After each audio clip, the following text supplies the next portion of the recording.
A very important blog post by someone going by the name of Lauren Ragland has appeared on the internet this week. And what that blog post does is it lays out the mysterious connections between individuals who have gone missing, been put in prison under questionable charges, or died or been killed in mysterious ways.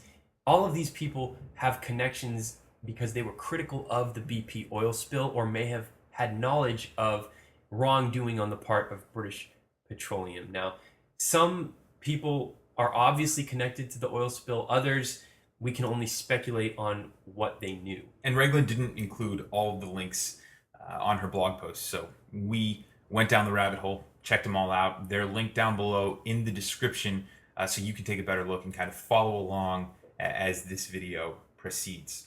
But definitely something is stinky about this. And it seems like all of these critics were trying to be silenced. Right. Now, the first case is Gregory Stone. He was an LSU scientist specializing in, marine related issues, and he died of an unknown illness.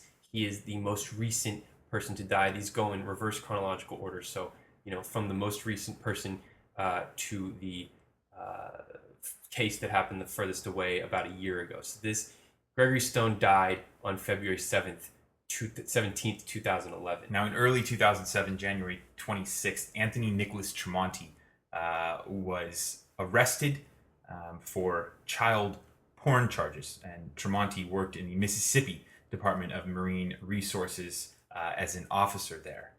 Now, his charge is interesting because they went in to his house, seized his laptop, and then found the porn charge, which is very similar to the case of Dr. Thomas B. Manton, who died on January 19th, 2011. He was the former president and CEO of the International Oil Spill Control Corporation. He supposedly had one count of child porn on his computers, which he and his family members said was put there, planted there. They found it. They put him in regular prison, and because of that accusation, having child porn, he was killed in prison. But we can only speculate whether he was killed randomly by a prisoner or whether there was, darker motives at play there. And who knows what, maybe someone was paid off to kill him. Who knows? It's pretty intense speculation. There's a lot of speculation right now. But the fact that he had a porn charge leveled against him, and which is the same thing a week later, what happened to Anthony Nicholas Tremonte, who, as an officer, as kind of a law enforcement, a porn charge does a lot more to discredit him. Right. Now, this next case is one of those cases we talked about. There's a lot of speculation as to their connection. John P. Wheeler II was a former Pentagon official and a presidential aide and defense consultant and an expert on chemical and biological weapons. He was beaten to death, and his body was discovered in a landfill. Right. Obviously, no one wanted, the people who did this didn't want his body discovered or really even known that he was gone. There's been a lot of media speculation about why John P. Wheeler was killed, because he is one of the most high-profile people, if not the highest-profile person on here. He served, as you said, in the administration of George W. Bush. Media reports said that he was seen the day before, kind of disoriented and woozy. So who knows what else went on before Wheeler was eventually found dead.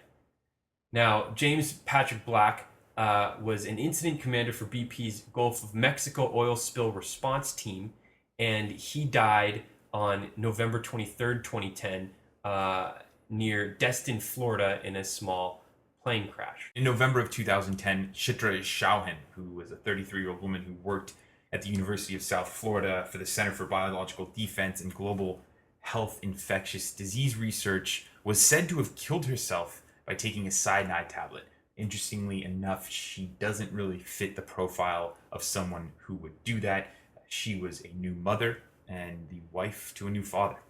Yeah, Dr. Jeffrey Gardner, a swan doctor, there's very little about his status, this person online, but this website says, and the other things we found through Googling his name, November 2010, he went missing. He was a swan expert who was looking into the cases you may have heard of large groups of birds just up and dying in the Gulf region. So he was looking into that. He's now missing. No real explanation as to where he went or what his status is. Roger Grooters was a cyclist who was cycling from California to Florida to raise awareness for the BP oil spill. Towards the end of the cycle, he was hit by a truck. He was 66. And so what his family's done is they're finishing the race, or they finished the last leg in order to honor him and to continue to raise awareness for the BP oil spill.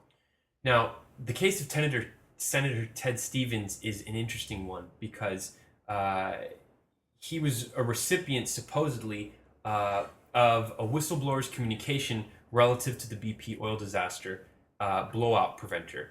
And it's interesting because his plane crashed in August 9th, 2010, and that crash killed other people as well up in Alaska, killed 9 people on board the 1957 de Havilland DHC-3 Otter plane, a small little plane. And it went down, and the National Transportation Safety Board is still under investigation, still looking into exactly what went wrong with that flight. So his case is open.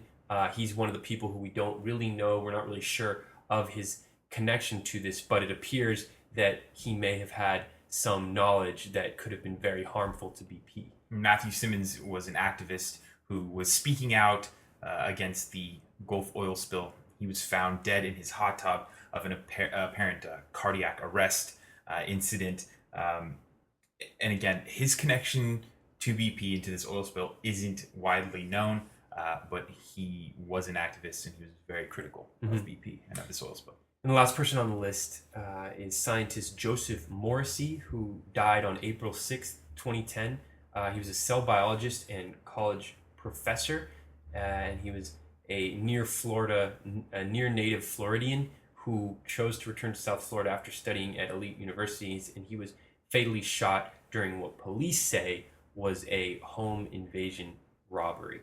So very tragic cases, very strange cases. We urge you to check these things out for yourself. We have all the links down below for you to look into each of these people's cases. Yeah, we don't really have the resources to be going out investigating this on our own, being out here from California, but we're hoping that the more and more this story is talked about, we're hoping that some mainstream outlets pick it up and some investigations will be launched.